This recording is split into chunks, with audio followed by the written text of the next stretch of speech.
दोस्तों, कैसे हैं आप सब। आज की हमारी कहानी है बहू की इज्जत।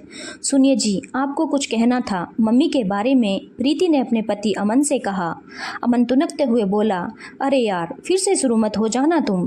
दिन भर काम करके बंदा घर आकर 2 घड़ी चैन से सोएगा या फिर घर की महाभारत सुनेगा।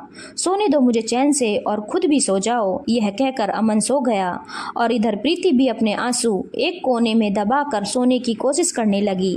पर ऐसा क्या था जो प्रीति अमन से कहना चाहती थी, पर अमन सुनना नहीं चाहता था। यह जानेंगे बाद में। अगली सुबह अमन को उसकी माँ रमा जी ने कहा, बेटा आज छुट्टी ले लो, आज तुम्हारी बहन और उसके परिवार को खाने पर बुलाया है। सोचा था पहले तुमसे ही पूछकर सब कुछ तय करूंगी, पर कल रात ही आरती ने कहा कि उसकी ननद शिखा सिर्फ आज ही फ्री रहेगी, उसके बाद उसकी शादी तक किसी न किसी रिश्तेदार के यहाँ जाना है। तो मैंने सोचा उसकी शादी के पहले हमें भी तो उसे दावत पर बुलाना होगा।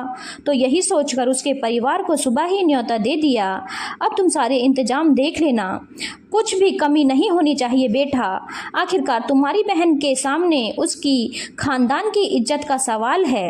आरती की भी नई नई शादी हुई है, तो उसके परिवार को भी पता चलना चाहिए कि उसके भी खानदान किसी से कम नहीं है। अमन ने कहा, ठीक है माँ, आप मुझे लिस्ट दे दो, मैं सारा सामान जाकर बाजार से ले आता हूँ।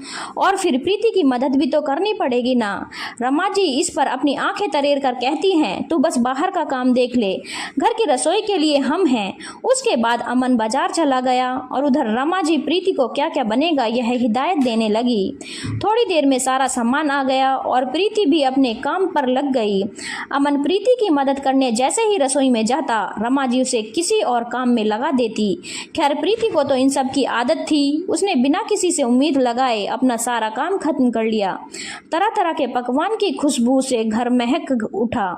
फिर सारे मेहमान आ गए और सभी को खाने की टेबल पर बैठे थे। प्रीति सभी को खाना परोस रही थी और सभी खाने की तारीफ भी कर रहे थे।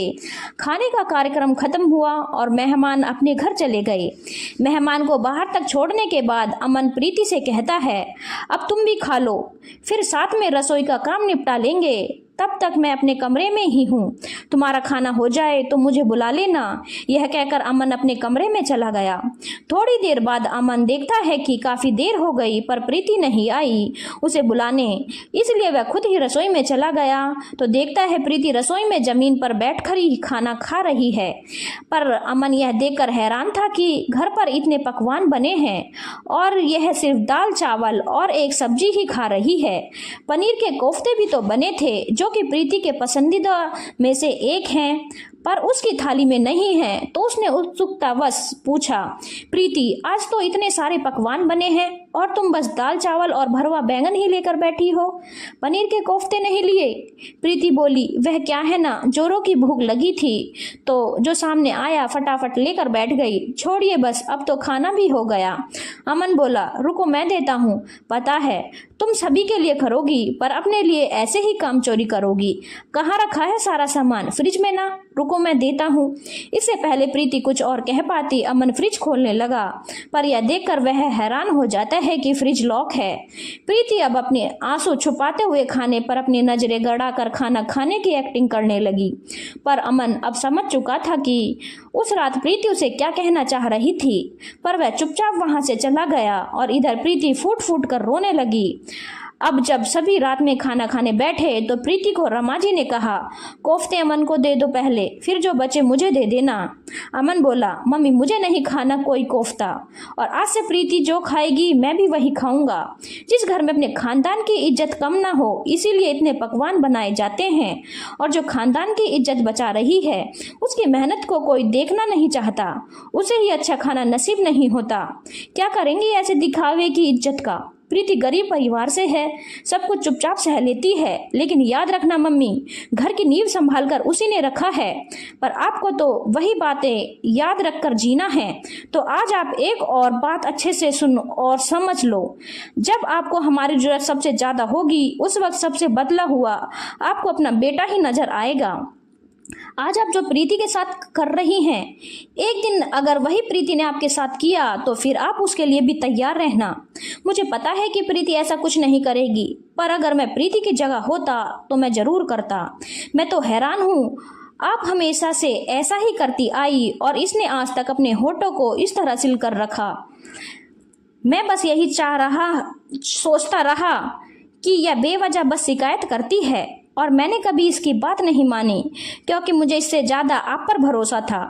पर जब आज आप खुद मैंने अपनी आंखों से सब कुछ देखा तो मुझे यकीन हो गया कि यह सच कहती थी। आज घर में इतने सारे पकवान बने हैं और आपने सारा कुछ फ्रिज में रखकर फ्रिज को ताला लगा दिया। आपने यह भी नहीं सोचा कि बहू ने इतनी मेहनत की है इन सभी पकवानों को बनाने के लिए कि आपके खानदान की इज्जत बचाने के लिए, जबकि वह बेचारी खुद भूखी बैठी है। रमा जी अमन की इन सब बातों से खामोश रहती है और इधर प्रीति भी अपने आंसू पोंछते हुए चुपचाप खड़ी रहती है। पता नहीं उनके घर की हालत अमन के इस फैसले से बदलेगी या नहीं, पर दोस्तों ऐसा तो अक्सर हर घरों में देखा गया है। हम अपनी बेटी की इज्जत और अपने खानदान की इज्जत अपनी बेटी के साथ ही जोड़ते हैं, पर उस बेटी का क्या जो दूसरे घर से आई है। अगर सच में अपने खानदान की इज्जत बचानी है तो उस बेटी को भी प्यार देना पड़ेगा, क्योंकि आपके रहते हुए भी आपके खानदान की इज्जत उसी से है और आपके जाने के बाद भी आपके खानदान की इज्जत उसी से बनी रहेगी। धन्यवाद दोस्तों। अगर आपको कहानी अच्छी लगी हो तो चैनल को लाइक, शेयर और सब्सक्राइब करना ना भूलें।